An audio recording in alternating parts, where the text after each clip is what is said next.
Alors, rebonjour tout le monde. On a eu une petite pause dîner, alors merci d'être ici. Nous avons notre prochain témoin, mais avant ceci, je vais commencer par me présenter. C'est bon de savoir les avocats qui sont ici aujourd'hui pour aider la situation. Alors, je m'appelle Konstantinos Merakos.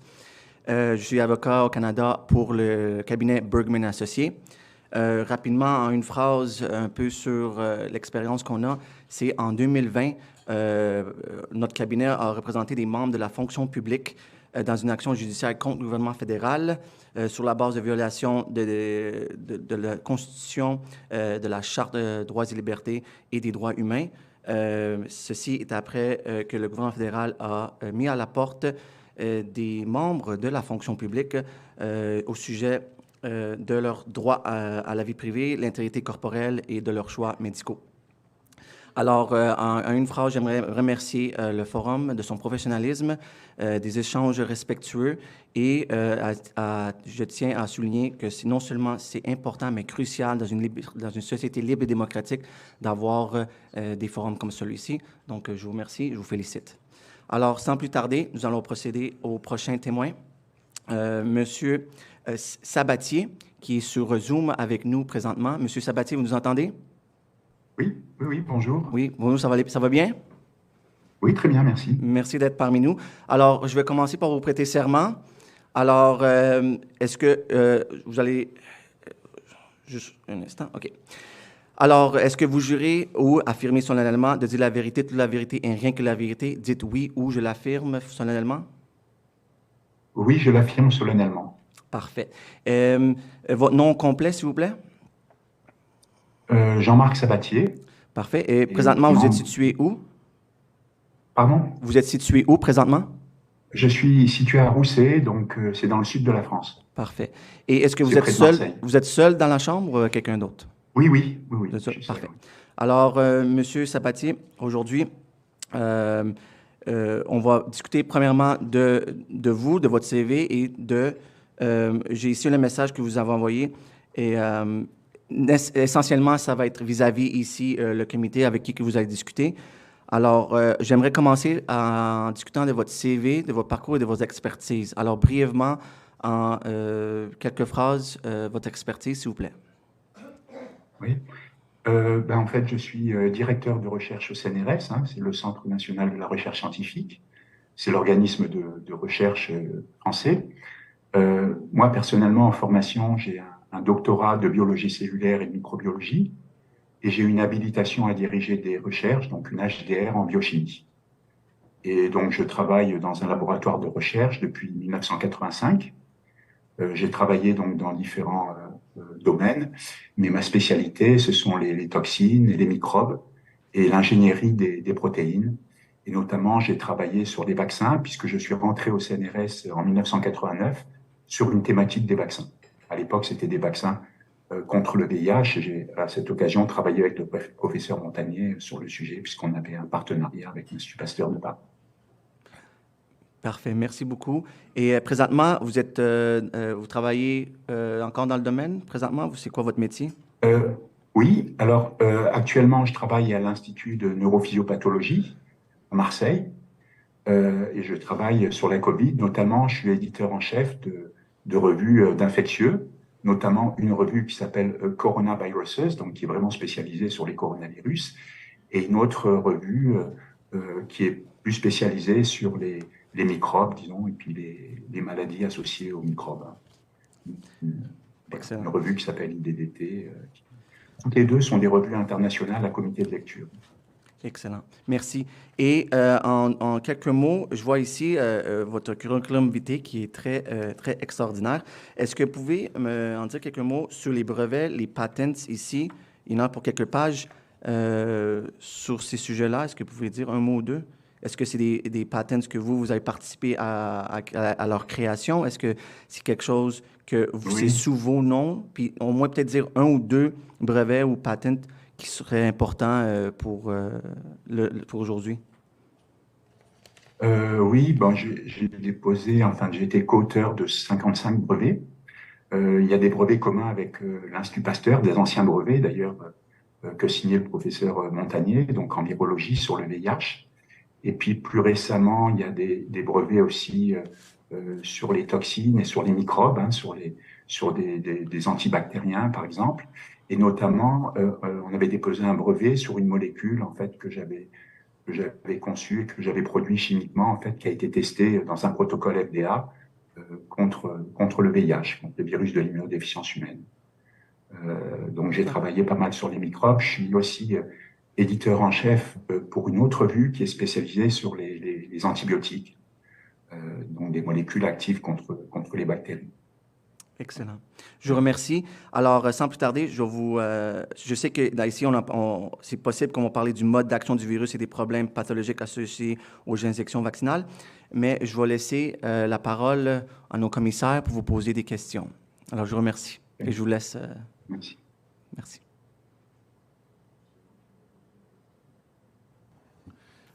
Bonjour, Dr. Sabatier. Mon nom est Bernard Massy. Bonjour. Je suis également chercheur, mais j'ai terminé ma carrière il y a quelques années.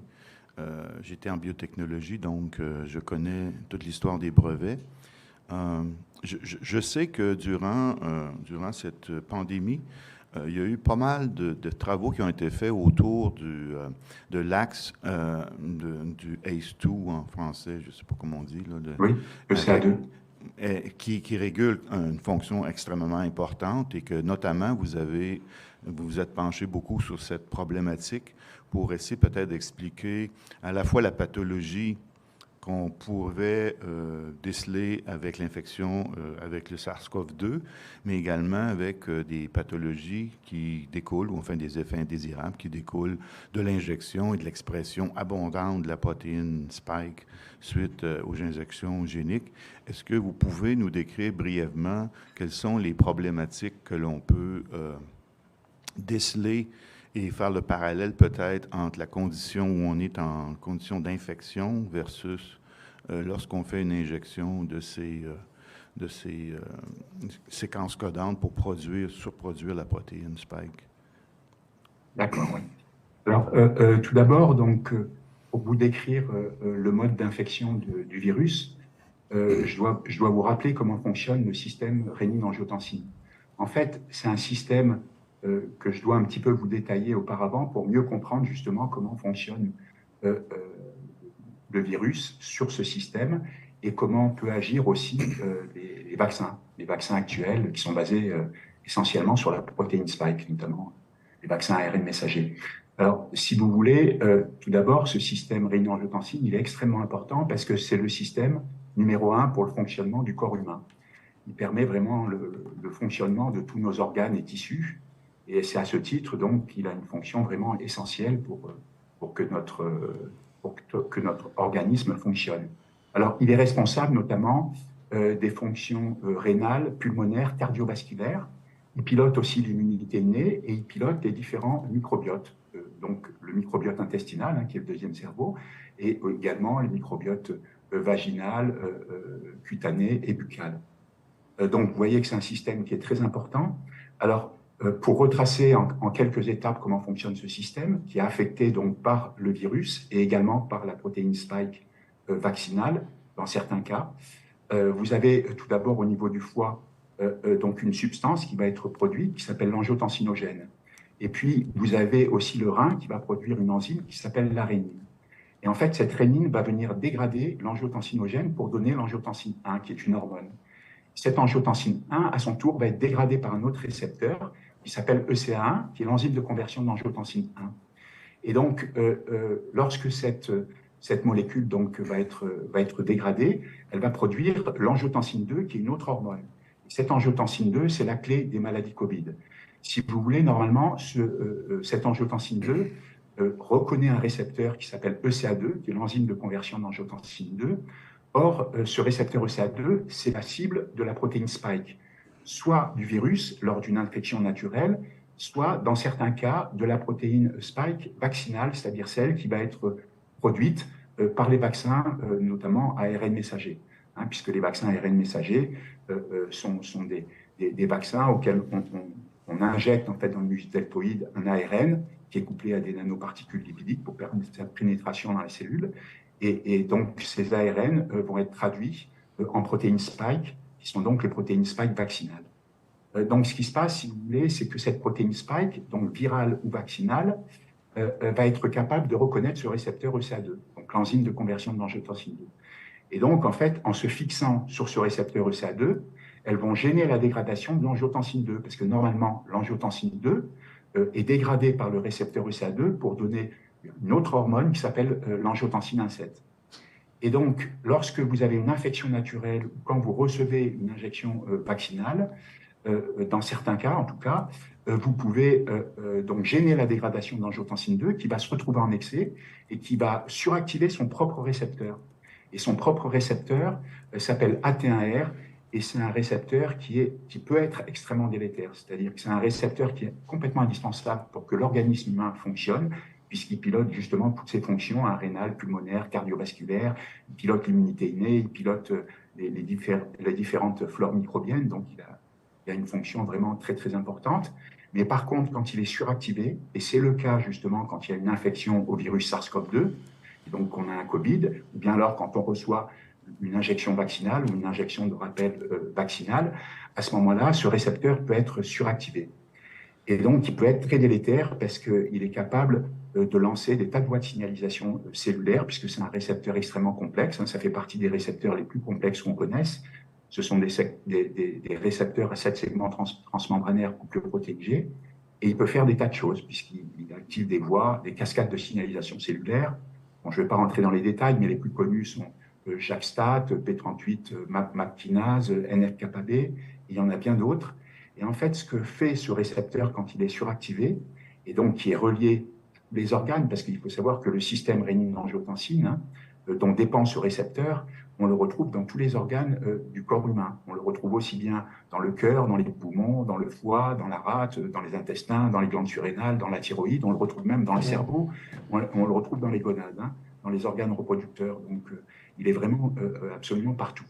Et donc, ce récepteur AT1R, quand il est suractivé, qui est donc une conséquence justement de la fixation de la protéine spike sur le récepteur ECA2 et donc de la suractivation du récepteur AT1R, il peut provoquer une vasoconstriction, c'est-à-dire qu'il va être pro-hypertenseur.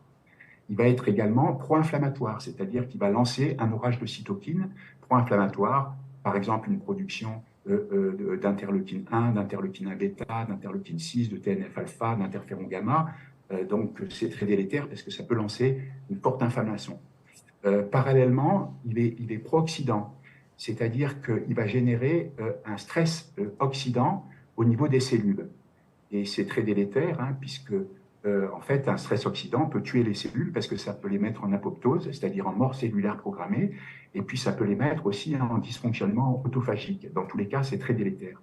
Alors, le récepteur AT1R, lui, comment justement il a cet effet pro-oxydant, c'est qu'il active une enzyme qui s'appelle une NADPH oxydase, dont le petit nom est NOx, et donc cette enzyme va relarguer des particules réactives de l'oxygène, donc qui sont très délétères parce qu'elles peuvent tuer les mitochondries qui sont les centrales énergétiques de la cellule, et donc quand elles tuent les mitochondries, elles tuent également les cellules. Donc ce récepteur AT1R, il est également pro-angiogénique, c'est-à-dire qu'il va favoriser la croissance des vaisseaux sanguins. Et donc notamment, il va pouvoir faire croître des tumeurs, voire lancer des tumeurs, c'est-à-dire qu'il a un effet pro-cancéreux aussi. Donc ça, c'est aussi problématique. C'est un récepteur aussi AT1R suractivé qui est prothrombotique, c'est-à-dire qu'il peut lancer des thromboses. Et on sait à quel point c'est grave, puisque la majorité des personnes qui meurent de Covid sévère meurent de thrombose. Il est également prohypoxémique, c'est-à-dire qu'il va diminuer la charge en dioxygène des globules rouges. Donc les globules rouges qui transportent l'oxygène à nos cellules, à nos tissus, à nos organes pour qu'ils puissent fonctionner. Donc il diminue cette charge en dioxygène, puisqu'il gêne en fait l'incorporation de dioxygène sur le fer qui est présent au niveau de l'hémoglobine, des globules rouges. Parallèlement, vous avez ce récepteur aussi qui du coup est pro-hypoxique, c'est-à-dire étant pro-hypoxémique en faisant chuter la saturation du sang, du coup il provoque un déficit d'alimentation en dioxygène de nos tissus et de nos organes. On considère que l'hypoxie, c'est quand on est à un taux de saturation inférieur à 95% d'oxygène au niveau du sang. Vous avez un récepteur aussi qui va être profibrosant, c'est-à-dire qui va être capable d'induire une fibrose d'organes qui sont très délétères aussi parce qu'elles sont souvent complètement irréversibles. Hein. Ça peut être une fibrose du cœur, ça peut être une fibrose des poumons. Et c'est un récepteur aussi qui est pro-hypertrophique, c'est-à-dire qui fait gonfler les organes tels que le cœur et les poumons, tout simplement parce que le système rénine-angiotensine est impliqué en fait dans la différenciation et dans la multiplication cellulaire. Et c'est pour ça qu'il peut faire justement grossir les organes. Hein. Et c'est aussi pour ça qu'il peut avoir un effet pro-cancéreux, hein, puisque les cancers, en fait, c'est une prolifération anarchique des cellules.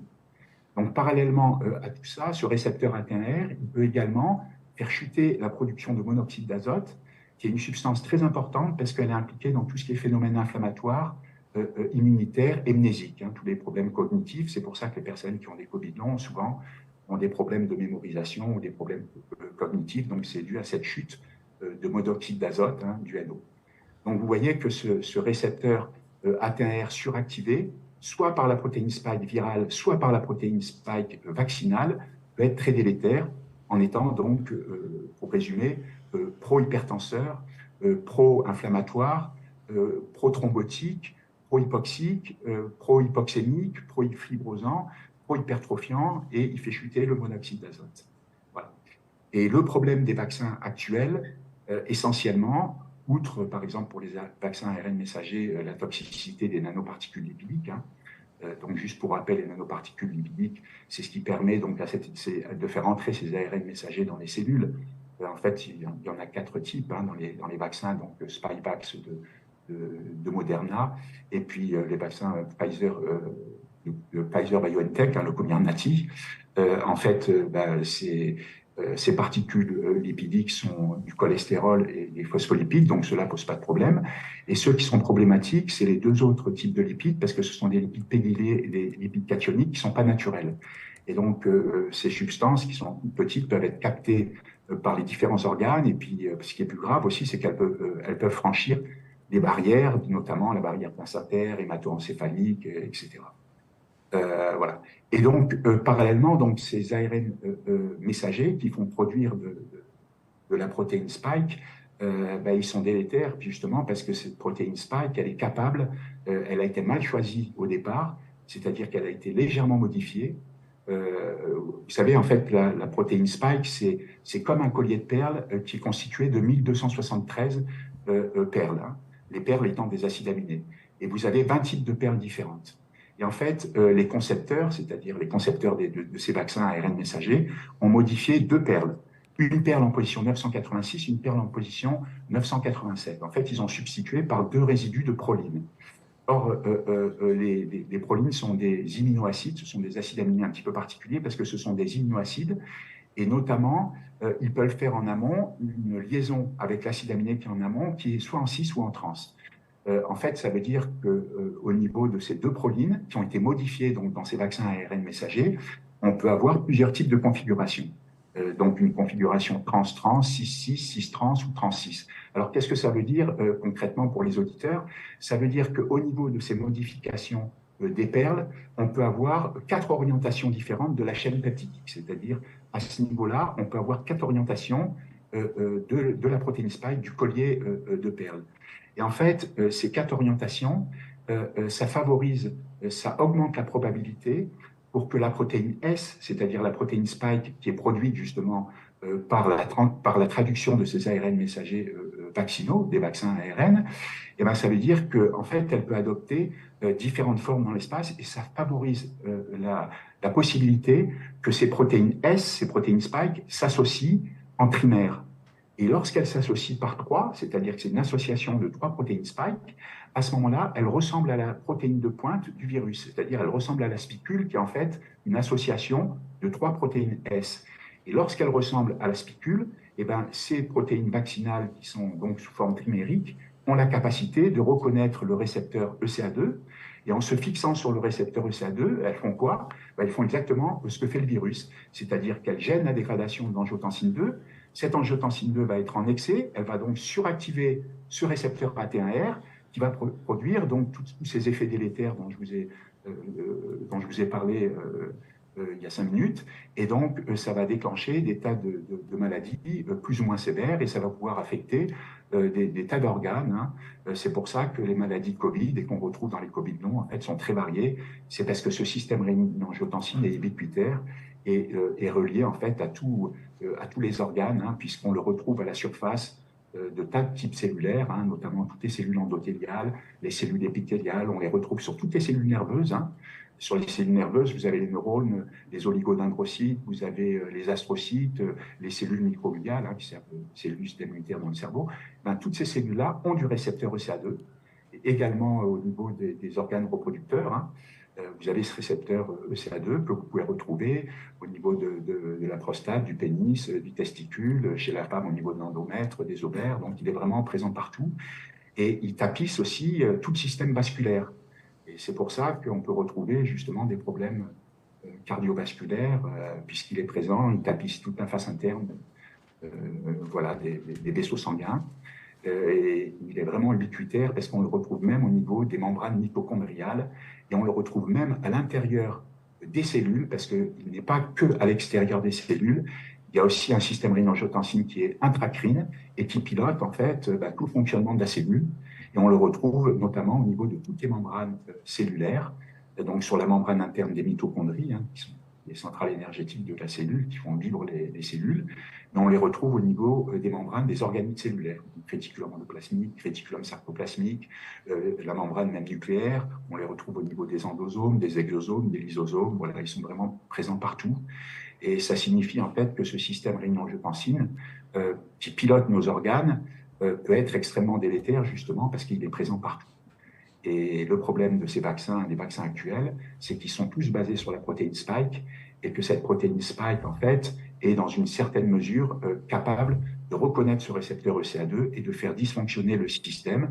Et en faisant dysfonctionner ce système, en fait, ces protéines spike vaccinales font la même chose que le virus, c'est-à-dire qu'elles dérèglent le système rénine-angiotensine, elles suractivent le récepteur AT1R et elles provoquent toutes les pathologies qu'on connaît aujourd'hui.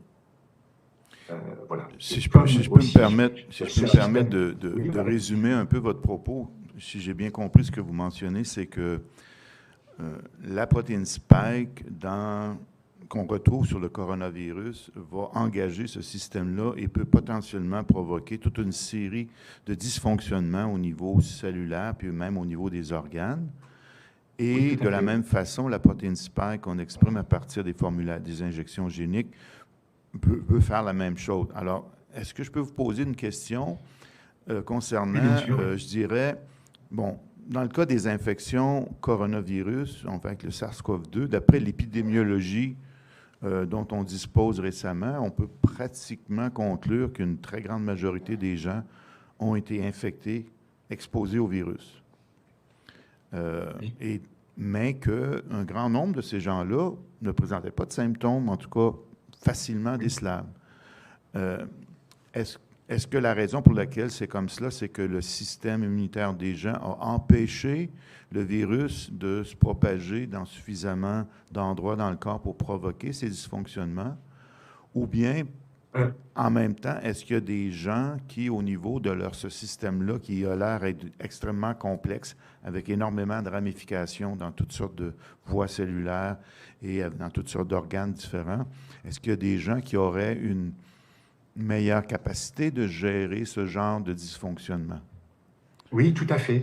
Alors, à mon avis, les personnes, justement, qui font des formes plus ou moins sévères de la COVID, hein, voire des formes mortelles, à mon avis, ce sont essentiellement des personnes qui sont insuffisantes ou carencées en vitamine D.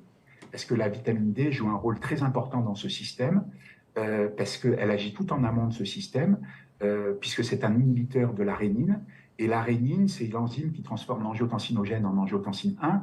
Et cette angiotensine 1, c'est le précurseur de l'angiotensine 2 qui suractive lorsqu'elle est en excès à cause de la présence de la protéine spike virale ou vaccinale, qui suractive le récepteur AT1R. Donc, il faut savoir que effectivement, les personnes carencées ou insuffisantes en vitamine D, c'est-à-dire avec des taux inférieurs à 30 nanogrammes de calcidiol par ml, hein, pour les personnes carencées, c'est inférieur à 12 nanogrammes de calcidiol par ml. À ce moment-là, il y a un effet très délétère, justement, parce que la protéine spike virale ou vaccinale va suractiver le récepteur AT1R qui va s'emballer, donc il va y avoir un dérèglement, une suractivation du système rénine-angiotensine, et la vitamine D ne va pas être là pour contrecarrer ce système, puisqu'elle a un effet de frein sur ce système. Et il faut savoir évidemment que les personnes aussi, il y a un polymorphisme génétique, si vous voulez, du système rénine-angiotensine. On n'a pas tous le même système rénine-angiotensine. Si on est caucasien, indien, si on est asiatique, africain, on a des systèmes rénine-angiotensine qui sont différents. C'est-à-dire qu'on a globalement les mêmes éléments du système rénine-angiotensine, mais on a une biodistribution des récepteurs qui n'est pas la même. Et puis, il y a des variants au niveau des récepteurs et des molécules également, des hormones. On connaît par exemple 35 variants du récepteur AT1R. Donc, il y a un polymorphisme qui est très important au niveau du SRA qui peut expliquer aussi les différences en fait, d'effets qu'on peut observer chez les personnes. Alors, il faut savoir que ce système rénine-angiotensine aussi, il n'est pas le même chez une même personne au cours de sa vie. C'est-à-dire que quand vous êtes bébé, vous n'avez pas le même système rénine-angiotensine que quand vous êtes un enfant, un adolescent, un adulte ou une personne très âgée. Il évolue en permanence au cours de la vie. Et puis, il faut savoir aussi qu'une femme n'a pas le même système rénine-angiotensine qu'un homme. Pourquoi? Parce qu'entre autres, le récepteur ECA2, il est codé par un gène qui se trouve sur le chromosome X, qui est un des chromosomes sexuels. Le récepteur AT1R, qui lui est responsable des maladies Covid, il est codé par un autre chromosome, qui est le chromosome 3. Mais en tout cas, ce qui est sûr, c'est qu'il y a des comorbidités qui font en fait qu'on est plus sensible à une suractivation du système rénine-angiotensine quand on a ce système qui est déjà déréglé. C'est-à-dire que quand on a des comorbidités, par exemple quand on est hypertendu, quand on a une maladie auto-immune, quand on a un cancer, ça veut dire qu'on a déjà un système rénine-angiotensine qui a des problèmes, qui est dérégulé. Et donc l'injection vaccinale peut, chez cette personne, justement, avoir un effet beaucoup plus délétère. Pareil, une infection au SARS-CoV-2 donc, peut provoquer un Covid beaucoup plus sévère, justement, parce que ces personnes sont sensibles.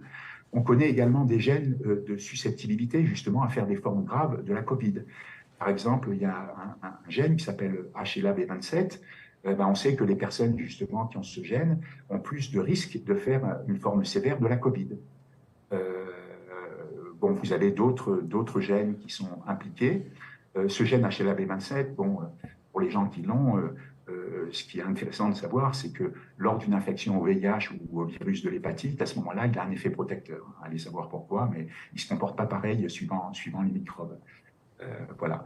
En tout cas, il y a les gènes, bien sûr, qui interviennent fortement, en fait, dans ce polymorphisme génique qui est très important. En fait, donc, il y a d'autres maladies, par exemple, vous savez, chez les gens qui ont des problèmes, par exemple, qui ont la maladie de Marfan, donc avec un défaut de production de fibrilline 1, ou des personnes qui ont la maladie d'Ehlers dans l'os, par exemple, qui ont un problème au niveau de la fabrication du collagène, puisqu'ils ont un gène déficient en collagène, ces personnes-là, lorsqu'elles sont infectées par le virus ou reçoivent une injection vaccinale, elles font des formes plus sévères, justement, parce qu'elles ont un problème.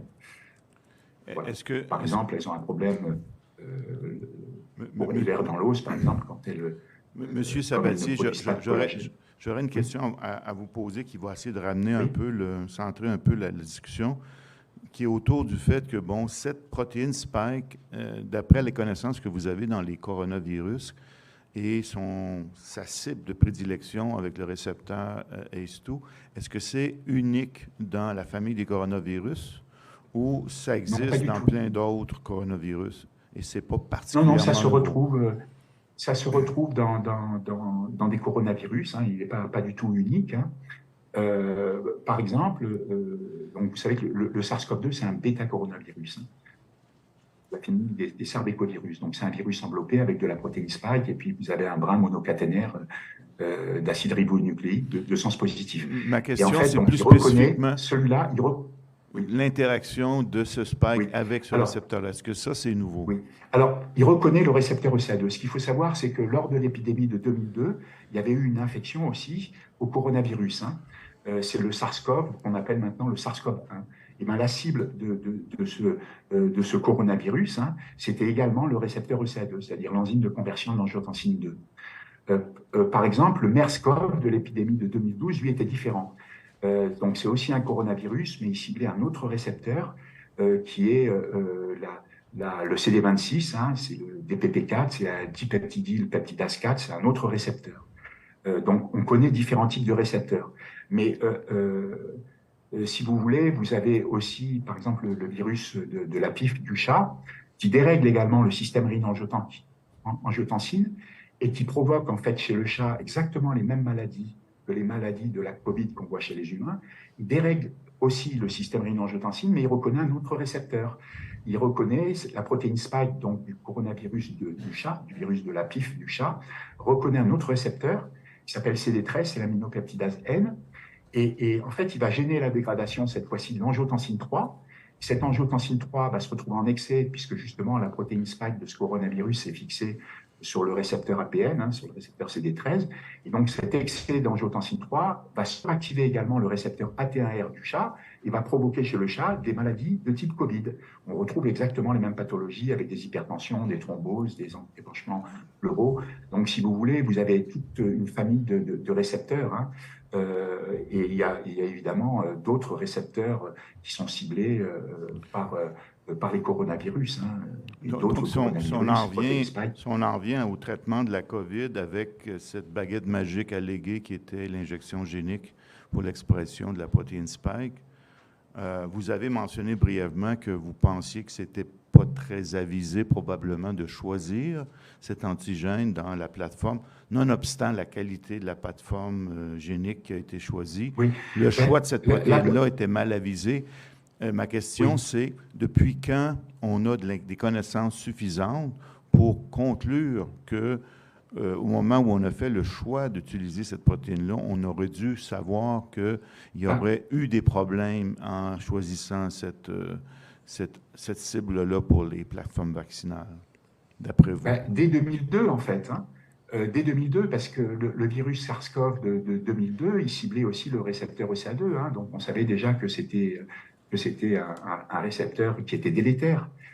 En plus, il y a eu des travaux qui ont été faits depuis 2002 sur le SARS-CoV, et il y avait des sites, des épitopes facilitants qui avaient été mis en évidence, hein, c'est-à-dire des sites, des régions de la protéine spike qui contiennent des épitopes facilitants, c'est-à-dire des régions qui vont stimuler le système immunitaire, notamment la production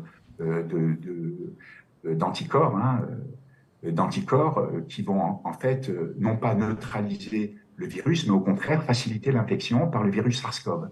Or, ces domaines-là se retrouvent également sur la protéine spike du SARS-CoV-2. Donc, les concepteurs des vaccins auraient pu savoir déjà que ces régions étaient des régions qui étaient potentiellement délétères dans le cadre d'une vaccination avec un ARN messager qui corde pour la protéine spike du SARS-CoV-2. En plus, cette protéine spike, elle a d'autres problèmes, celle du SARS-CoV-2. Elle a un motif RGD, déjà un index isotope, que n'a pas la protéine spike du SARS-CoV-1. Et on sait que ce motif RGD, hein, c'est un petit morceau de la protéine qui est constitué de 3 paires, hein, c'est 3 résidus d'acides aminés, c'est R, G et D, donc arginine, glycine, acide aspartique. On sait que ça peut être très dangereux parce que c'est un motif qui reconnaît les intégrines membranaires.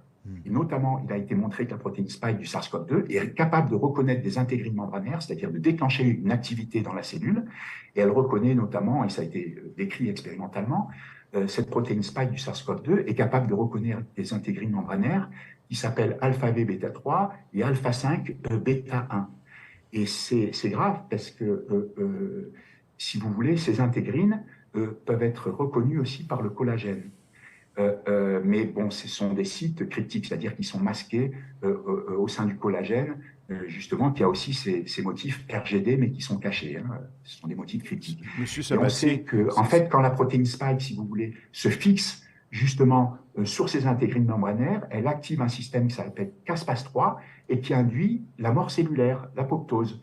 Donc, on sait qu'il y a un danger. En plus, dans cette protéine spike du SARS-CoV-2, vous avez un site furine qui donne une affinité particulière justement aux cellules humaines. Et donc, on sait que par rapport au SARS-CoV, ça allait augmenter la capacité infectieuse justement du SARS-CoV-2 et les effets délétères de cette protéine spike. Et en plus, quand vous parliez de la plateforme vaccinale, elle est mauvaise parce que, vous savez aussi, au niveau de cet ARN messager, il a été complètement modifié, cet ARN messager vaccinal. il a été modifié pour qu'il soit très stable. Hein, il a reçu par exemple une queue de polyadénylation pour le stabiliser. Vous avez les nucléotides qui ont été changés. Vous savez, vous avez comme base ATGC, hein, adénine, thymine, guanine, cytosine. Ils ont modifié en fait l'uracile, hein, c'est-à-dire que en fait c'est l'uridine, puisque quand il y a le ribose dessus, c'est l'uridine. Ils l'ont modifié par une pseudo-uridine. Et ça, c'est quand même grave, c'est jouer quand même à l'apprenti sorcier, parce que cette pseudo-uridine, on n'a qu'une décennie de recul dessus, et surtout, on ne sait pas trop ce qu'elle fait. Parce que tous les systèmes enzymatiques qui traitent la pseudo-uridine qu'on retrouve au niveau de ces vaccins ARN messagers, eh ben, on ne sait pas trop ce qu'ils font.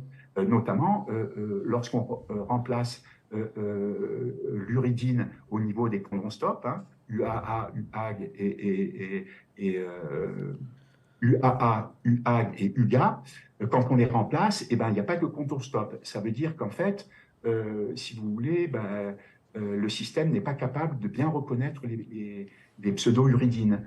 Ça veut dire que lorsqu'il y a une traduction de ces ARN messagers vaccinaux, il y a une possibilité que les ribosomes soient capables aussi de se tromper, hein, que les ARN de transfert soient capables de se tromper et d'introduire un autre acide aminé que l'acide aminé qu'on retrouve dans la structure primaire de la protéine spike du SARS-CoV-2. Et ça a été démontré aussi expérimentalement. Et ça va même plus loin, c'est que si jamais l'ARN messager peut, d'une manière ou d'une autre, intégrer le génome de la cellule hôte, ce qui n'est pas non plus complètement exclu, hein, puisqu'il y a des systèmes apparemment qui pourraient le faire, hein, comme un système qui s'appelle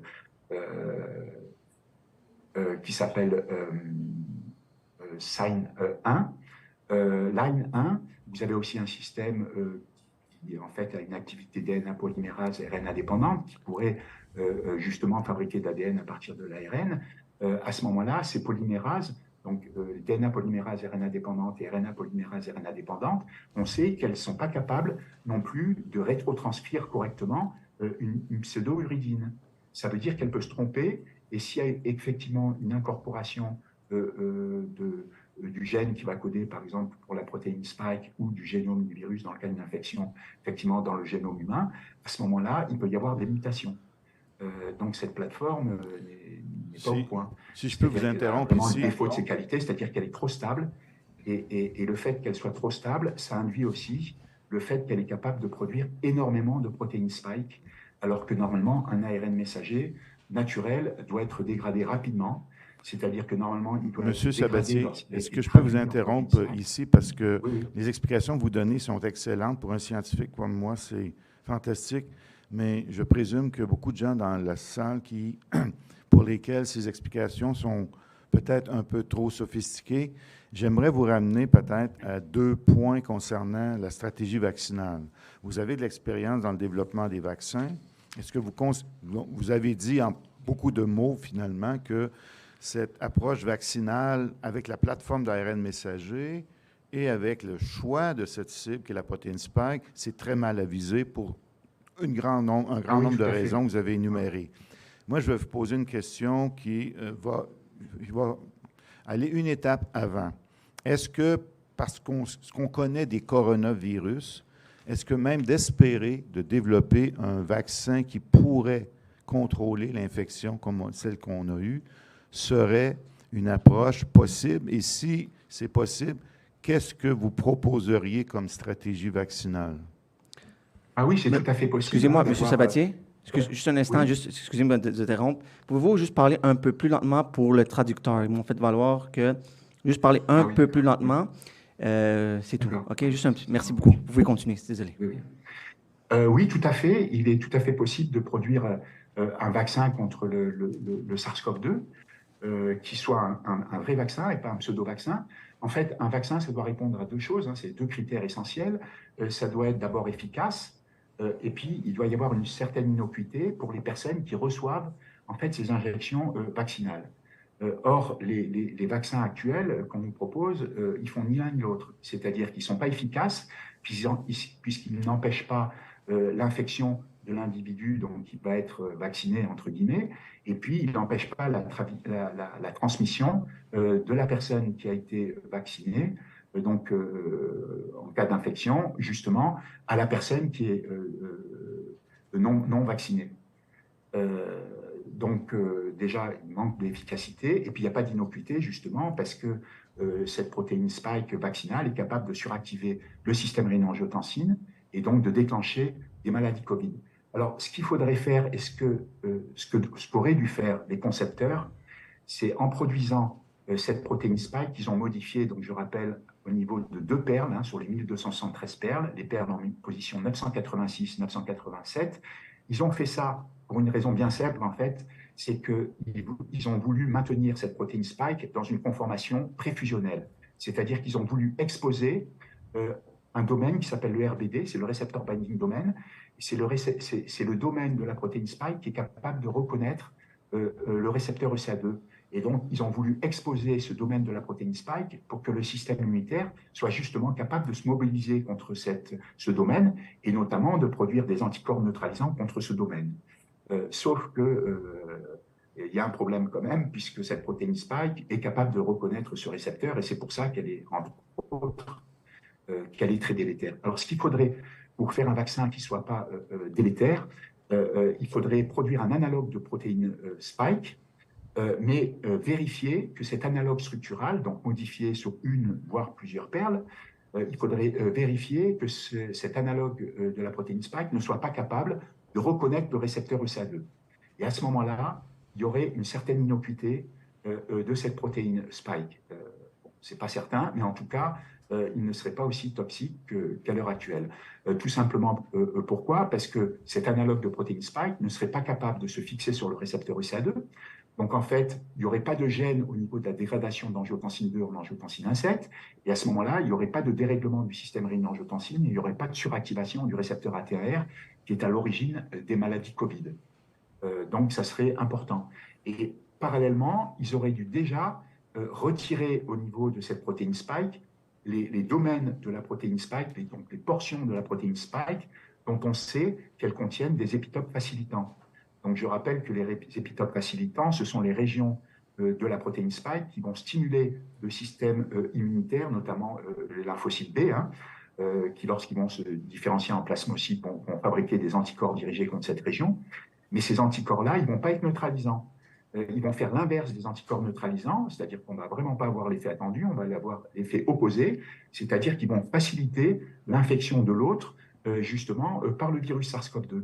Tout simplement parce que ces anticorps vont se fixer sur la protéine spike du virus, et vous avez les cellules de l'immunité innée, notamment les macrophages, les cellules dendritiques, qui ont un récepteur à la surface qui s'appelle le récepteur FC gamma R2A, voire R2B, voire R3A. Si je peux me permettre et encore. En fait, ils vont reconnaître le complexe anticorps-virus.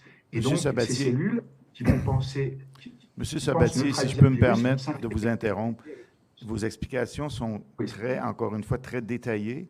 Et ma question, c'était simplement, vous m'avez répondu, c'est pas ce type de vaccin-là qu'on aurait dû développer. Potentiellement, on aurait pu choisir une meilleure cible en la modifiant. Oui. Et la deuxième étape, c'est la plateforme de livraison. Est-ce que vous pensez que c'est prudent d'utiliser une plateforme génétique plutôt qu'une plateforme de protéines, comme il est suggéré dans certaines des vaccins qui existent en ce moment? Est-ce que vous pensez que ce serait plus sécuritaire ou plus efficace de privilégier ces plateformes protéiques plutôt que génétiques? Alors, juste un mot, c'est que déjà, c'était logique quelque part au départ, sans avoir beaucoup de données, c'était normal de choisir la glycoprotéine d'enveloppe d'un microbe, parce que c'est ce qui se fait généralement. Mais disons qu'avec les antécédents du SARS-CoV, ils auraient pu voir qu'il y avait des problèmes déjà avec cette protéine spike. Ils auraient peut-être pu cibler un autre antigène du virus, notamment la protéine N, une protéine interne, puisque celle-là, la protéine de la nucléocapside, elle est très conservée et elle peut produire des anticorps neutralisants ou stimuler une réponse cellulaire qui soit neutralisante. Donc, c'était un autre antigène qui pouvait être ciblé. Pour moi, les vaccins actuels à ARN messager ne sont pas du tout au point. À mon avis, il faudrait encore au moins une décennie qu'ils soient au point, parce qu'on n'a pas de recul dessus. On n'a pas du tout de recul. On a beau dire que ces vaccins, ces ARN messagers, ces plateformes vaccinales sont étudiées depuis les années 80. Bon, ce qui est vrai, hein, c'est étudié depuis les années 80, mais les travaux qui ont été faits dessus ne sont pas du tout concluants, hein, puisqu'on on sait pas grand-chose. On sait pas quelle est réellement la stabilité de ces ARN messagers. On ne sait pas s'ils sont capables de produire 5, 10, 20, 100 protéines spike, etc., puisqu'ils sont très stabilisés. On ne sait pas quelle va être leur biodistribution. On ne sait même pas exactement comment ils vont être traduits, c'est-à-dire qu'on ne sait même pas en fait quels sont réellement les acides aminés qui vont se retrouver dans des protéines spike produites, notamment du fait de la présence de ces pseudo-uridines. Les nanoparticules lipidiques aussi qui sont utilisées justement pour permettre la pénétration de ces ARN messagers, ben, c'est pas au point non plus, hein, parce qu'on sait que c'est capté, que c'est toxique aussi en soi, que c'est capté donc par les différents organes, y compris par les organes reproducteurs. Ça peut être capté par le cerveau, par les ganglions lymphatiques, par le foie, par la rate, enfin par plein d'organes. Si vous me Donc, ce ne sont pas si vous me des permettez vaccins encore au une point. fois, Donc, si je résume votre pensée, vous dites que ce qu'on a en ce moment, ce sont des prototypes qui sont inefficaces et oui, tout à fait. dangereux, qui auraient Oui. potentiellement la On manque possibilité de beaucoup de développer recul. quelque chose de mieux, je mais vais on vous est dire, loin du compte. oui, on aurait dû s'inspirer des essais de vaccination qui ont été faits chez le chat. Parce que le coronavirus de la pipe du chat, qui est un alpha-coronavirus, mais qui est fait exactement pareil, hein, c'est un virus enveloppé avec une protéine spike, etc., et qui dérègle le système rénine-angiotensine, il y a eu des essais de vaccination qui ont été faits dessus.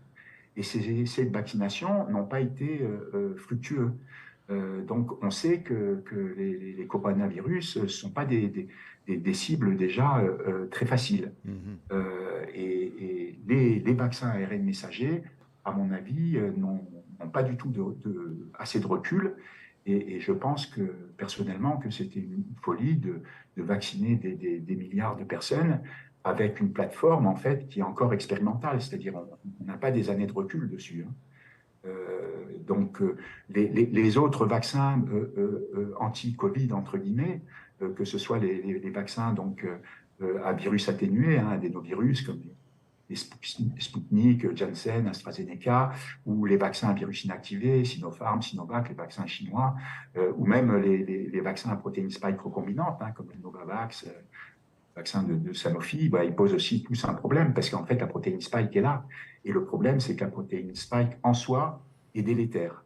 Donc, j'ai Et une donc, question. elle aurait dû être modifiée pour ne pas être délétère, parce qu'elle pourrait éventuellement ne pas être délétère, mais ça serait la première chose à étudier avant de lancer à grande échelle des essais de vaccination, surtout pour une maladie qui est peu mortelle. On aurait mieux fait de procéder à des traitements ambulatoires précoces, en chargeant par exemple en vitamine D et en molécules actives.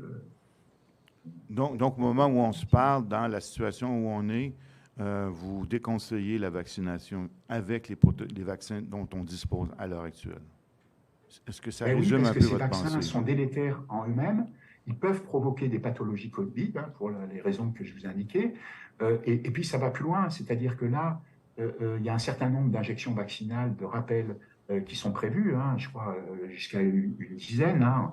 On pousse beaucoup aux rappels vaccinaux, mais c'est de la folie parce que, si vous voulez, en plus, cette protéine spike, enfin, cette protéine spike, elle affecte l'immunité. Parce que en déréglant le système rénine-angiotensine, elle affecte l'immunité innée, puisque le système rénine-angiotensine pilote l'immunité innée, hein. Donc, c'est les monocytes, les macrophages, les cellules dendritiques, les granulocytes éosinophiles, basophiles, neutrophiles, et puis les cellules natural killer, hein, avec les mastocytes.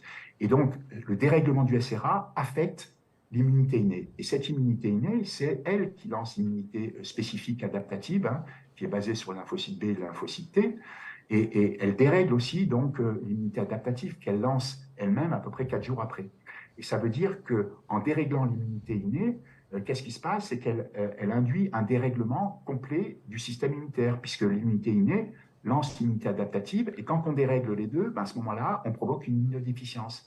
C'est-à-dire qu'on induit un SIDA, un syndrome d'immunodéficience acquise, et c'est un SIDA qui n'a rien à voir, bien sûr, avec le VIH, mais c'est une immunodéficience, et cette immunodéficience, elle est accentuée par les rappels vaccinaux, puisqu'on dépasse le seuil de criticité organisée du système immunitaire, et donc en injectant trop d'antigènes, c'est-à-dire trop de protéines spike, hein, soit sous forme d'ARN messager indirectement qui produit de la protéine spike, soit en injectant directement de la protéine spike, et ben on induit cette déficience du système immunitaire. Et ça va plus loin, c'est qu'on peut provoquer le déclenchement de maladies auto-immunes.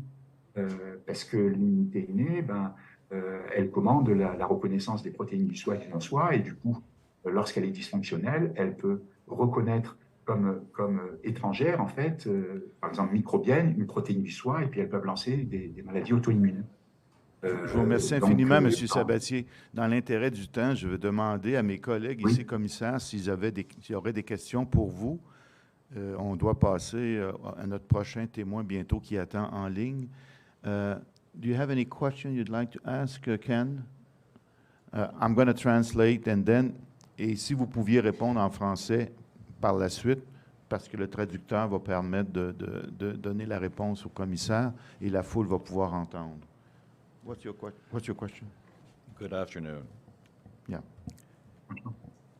In what you've been talking about so far has to do with a properly manufactured theoretical vaccine. Can you comment? We've had a lot of testimony about manufacturing issues with the vaccine. Can you comment on what additional effects manufacturing errors or manufacturing defects might have? Donc, la question, c'est, on a eu énormément de témoins à date qui ont présenté toutes sortes d'enjeux avec la qualité des vaccins tels que manufacturés en ce moment. Et la question de Ken, c'est de savoir, est-ce que ces enjeux de qualité du produit, en plus des autres problèmes que ces vaccins présentent, peuvent exacerber la problématique qu'on a avec le déploiement de ces vaccins? Oui, tout à fait, parce que apparemment les lots vaccinaux, notamment pour les vaccins ARN messagers, apparaissent pas homogènes, hein. C'est-à-dire qu'on peut retrouver des ARN messagers qui sont tronqués, avec des lots qui ne sont pas équivalents. Et bien sûr, quand on injecte des ARN messagers, une famille d'ARN messagers avec des ARN messagers qui sont tronqués, on fait produire aussi des protéines spike qui sont tronquées. Donc, ça veut dire qu'on fait produire différents types de protéines spike, et ça peut être problématique, justement, parce qu'on sait que la protéine spike a des effets délétères, et de présenter des fragments de protéines spike, ça peut aussi poser des problèmes, puisque certains fragments de cette protéine spike peuvent peut-être se fixer sur des récepteurs spécifiques, parce qu'en fait, la protéine spike, on parle toujours du récepteur ECA2, mais elle a aussi d'autres récepteurs qui ont été décrits, hein. Par exemple, des C-Sign, la neuropilin 1, enfin, il y a un certain nombre de récepteurs qui sont potentiellement ciblés par cette protéine spike vaccinale. Ça veut dire que des fragments peuvent affecter le fonctionnement cellulaire, ou peuvent affecter des fonctionnements des voies physiologiques, quoi. Et donc, c'est problématique. Normalement, il devrait exister des lots quand même très homogènes Merci pour votre réponse. You have any other question, Ken? Janice? OK. On vous remercie infiniment, M. Sabatier, pour ce témoignage et pour avoir contribué finalement à nous éclairer sur toute cette problématique des vaccins. Ça va nous aider dans notre réflexion et dans les recommandations que la Commission va essayer de faire pour l'avenir. Alors, on vous remercie infiniment. Je vais vous passer... C'est moi qui vous remercie. Désolé d'avoir été un peu là. À notre avocat qui va vous faire conclure ce témoignage. Alors, M. Sabatier, merci encore une fois de votre témoignage, de toutes les informations précieuses que vous nous avez fait parvenir aujourd'hui. Et sur ce, au nom de la Commission, on vous souhaite une belle journée. Mais je pense que c'est une soirée chez vous parce que vous êtes 6 heures à l'avance, c'est ça? Alors, on vous remercie. Il est 21h. Et on vous souhaite une merveilleuse soirée. Je vous remercie. Merci. Et bonne continuation. Merci beaucoup.